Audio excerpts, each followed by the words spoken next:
Hey, this is Evan with Life with Crypto, and today we're going to talk about how to find really good projects on your own.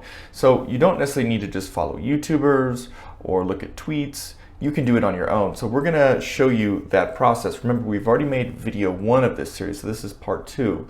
And this is what we're going to put under the category of fundamental analysis. And what that means is you're not doing technical analysis, getting really deep into the charts, but you're looking all over and seeing if it's a relatively good project and you want to throw some investment into it. So let's first jump into this and go into what I like to call on-chain analysis. And what on-chain analysis is, like, this doesn't happen in the stock market or with real estate. Since data in the blockchain is open and anyone can see it, there's a lot of data that you can get just from looking at the blockchain. And granted, it's complicated just looking through it, but there's tools that give you these metrics and data points. So some of these things that you can get in the crypto world because of the blockchain, you can't get in the stock market world. Maybe not as easy or at all. Here's some of the things. You get all the miner wallets, and if they're buying or selling. This is big in Bitcoin. Are the miners holding or selling? About the coins that each address holds, so you're able to know the number of coins. Is there a couple whales that hold huge percentages of all the coins available? The amount of fees that are paid out on each block, because crypto runs on blocks depending on the chain, different block times, and the fees are paid during each block. The total amount of addresses holding a coin. So how are the addresses increasing or decreasing for Bitcoin? And the total amount of new addresses holding a coin each day, meaning are there a bunch of new people buying the coin, a bunch of new addresses jumping in? And the total number of transactions in each day. So these are all on-chain analysis points. And for example, if you're starting to see a rise in the number of addresses, new addresses each day, this could be a positive catalyst to the actual coin. A bunch of new people are getting in, new wallets. So when you get to these metrics, it's really interesting when you start comparing two things from on-chain analysis. And one of the first points that I did want to jump into is this. So here's a metric called RHODL. And you can see right here, the blue is the Bitcoin price, and this red line is the RHODL price, which is the number of 1 week holders, meaning people have just held it for 1 week, short-term holders, over the number of 1 to 2 year holders. So it'll always be usually a lot more 1 week holders than 1 to 2 year holders. So you'll see this is represented in 100, 1,000. This is a logarithmic scale, so it just can fit into a chart pretty concisely. But you see that it looks like there is a correlation between, okay, as the RHODL price goes up to this certain red zone, then the price could drop. And there is this correlation. So it's always something really interesting to look at that you're seeing. For example, right now, we're in the red zone with Bitcoin price, but the RHODL price is down here. So these are just some interesting metrics to have and to look together and check out. Here is another one, is SOPR. So this stands for Spend Output Profit Ratio. It sounds complicated, but it really isn't. It's pretty much who's selling for a profit and who's selling for a loss, and this gauges fear in the market. So this is kind of an abbreviated, kind of synthesized chart, and it shows you that all the blue lines are sells, and these are sells for profit, and reds are sells for fear. So people at this dip right here in the Bitcoin price were scared, and a lot of people were selling for a loss because they were fearful. However, on this run up right here, when the price is going up, a lot of people are selling for profits. And then there was a fear spike down here, so people are scared and they're selling for a loss. So these are just interesting charts to look at, and these are all ways of using fundamental analysis, on-chain analysis, to evaluate and vet a potential project. So in our last video, we jumped into CoinGecko and we looked for projects. So right here are the different categories, and you get here by obviously going to CoinGecko, going to categories right here, and then I like smart contract platforms because I feel a lot of them have a lot of utility, and Solana was a no-name blockchain not too long ago, and now it's like a top 10 coin. Same with Avalanche. It's amazing what these do because there's so much utility built on smart contract platforms. So they're interesting to look. So, these are a top 5 or 10, but maybe what is on way down here that could move up a lot. And we're gonna go check out Moonriver. So Moonriver is a coin that was released on, I think, the Kusama or Polkadot pair chain auction, and it developed into its own chain, and it does smart contracts for Kusama, which is another blockchain. But anyways, you can see the price kind of launched at 80. There's a lot of hype, and then it tapered down and stayed down about 180, 170. So would this be an interesting project to get into?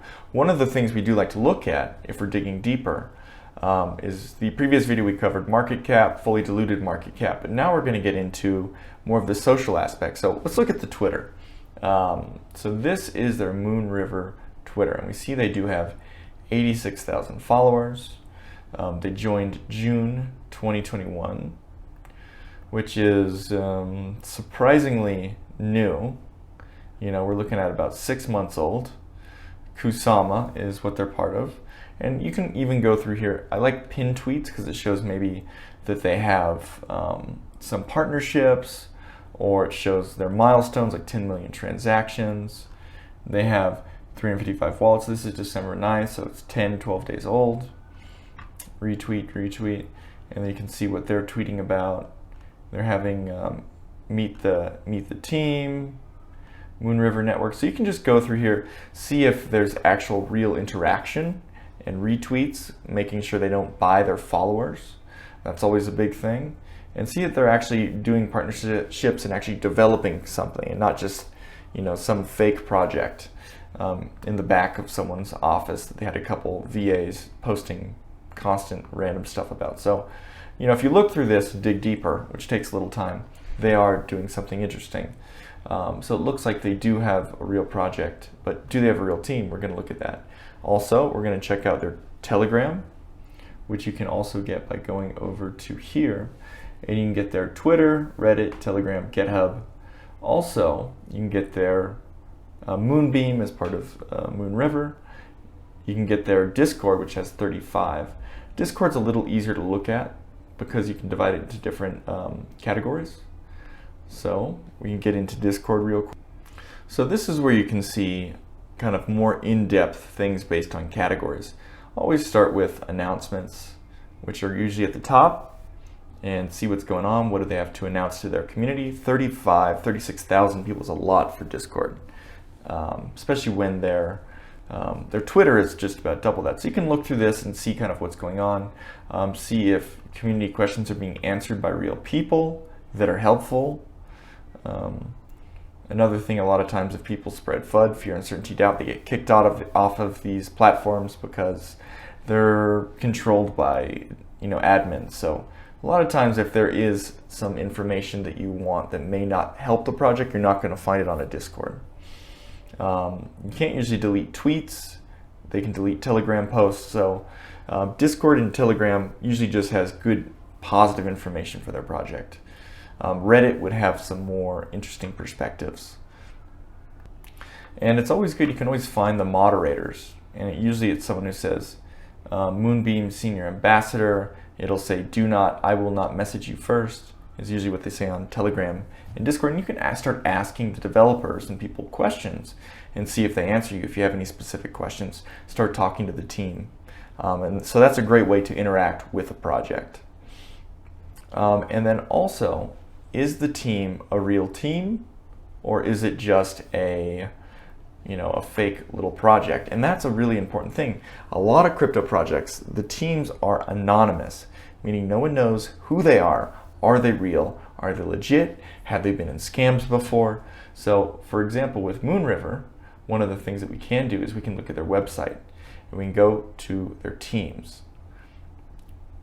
Wow, so they actually do have a team, and one thing to do is are they LinkedInable?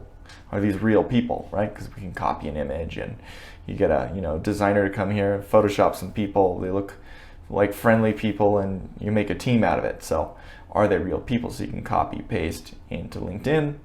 So I went to Moonbeam interview, and I see that There was an interview with the director of ecosystem, Nate Hamilton. Is this a real guy?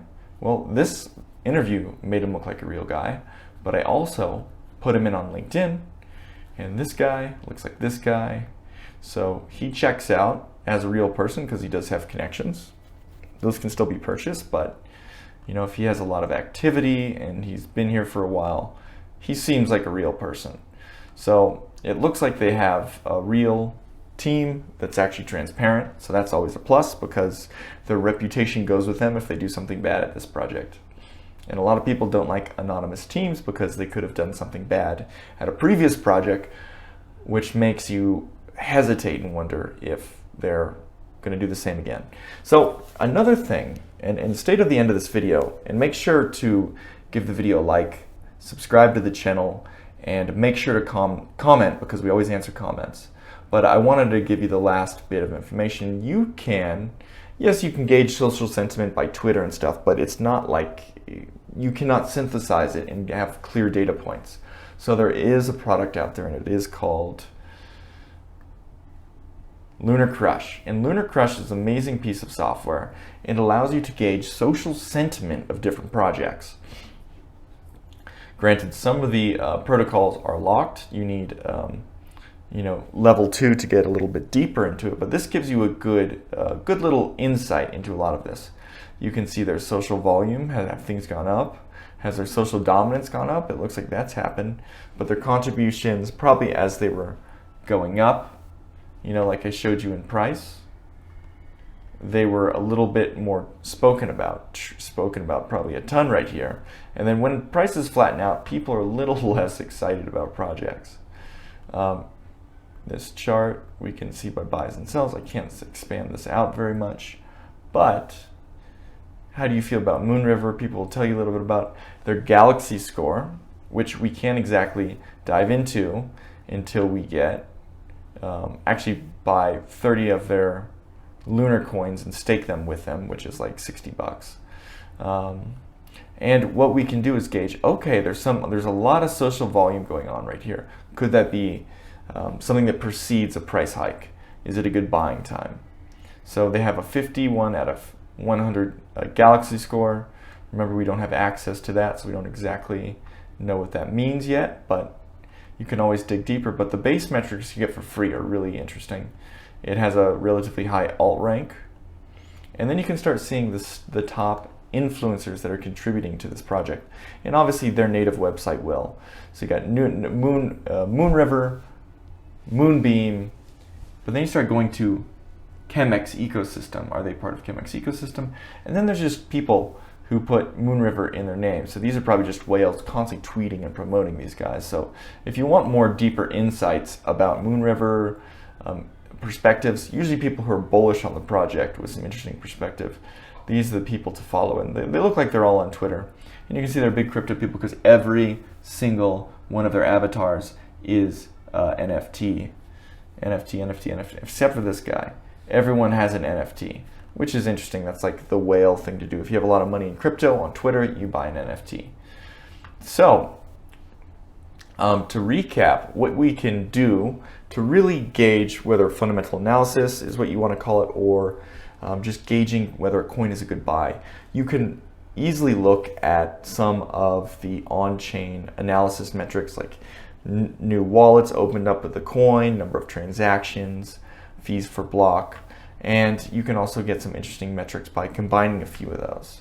Remember, Twitter is a great place to start. Do they have a Twitter? How long has it been open? Do they have a lot of followers? Do they have activity? And you can find out who they're doing projects with, because everything starts on Twitter where they promote. Make sure to go to their Telegram or their Discord. We went to the Moonriver Discord right here. This is Discord. It's a lot of information, but you can filter through it and get kind of a sentiment and ask some questions. And make sure to check if their team is real. Remember, we did see that their team was real, which is really, really nice. And they have quite a big team. I wonder if they're all full-time. It's a lot of people to pay. So that's another thing. Remember, a lot of great projects have an anonymous team, so you don't need to be too worried about that. You can just see if there's interviews with them too, to gain their trust, and you see if they're smart and see if you trust them even though they're anonymous. And don't forget to gauge social sentiment with Moonriver. Here's Terra, which has gone up a lot lately. So we're able to see that social sentiment does have somewhat of a correlation with price, but not exactly. All right, so if you want more content on crypto, please subscribe to the channel. Make sure you like and hit the notifications bell, and make sure you throw a comment in the comment section because we answer all the comments. Until then, I will talk to you guys soon. Thanks a lot. Bye.